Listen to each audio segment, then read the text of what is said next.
There are three types of biological injections that you can have for tennis elbow.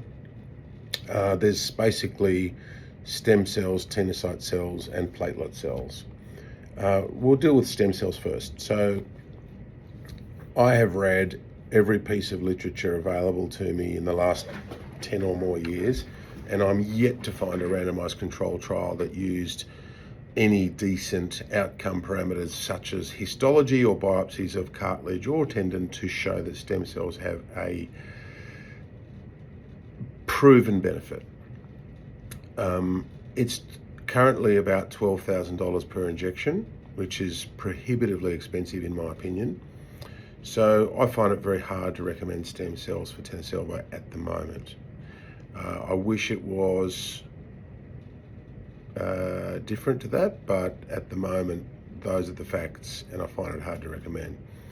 Secondly, autologous tenocytes. There's a company in Perth called OrthoCell.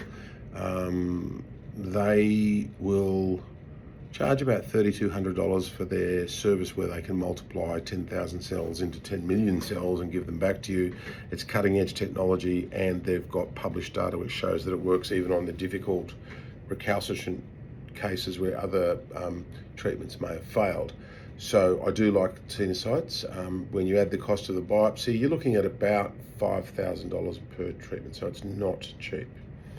The third type of bio-injection is platelets, and platelets are done by a radiologist usually in Sydney or in other cities. It's the most popular of all because it's costing hundreds, not thousands of dollars, and the success rate there is about 60%.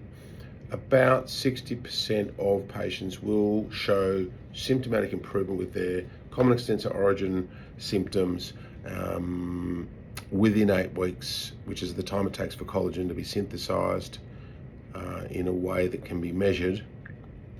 So 60% improvement in within 8 weeks is my quoted figures. I hope that helps.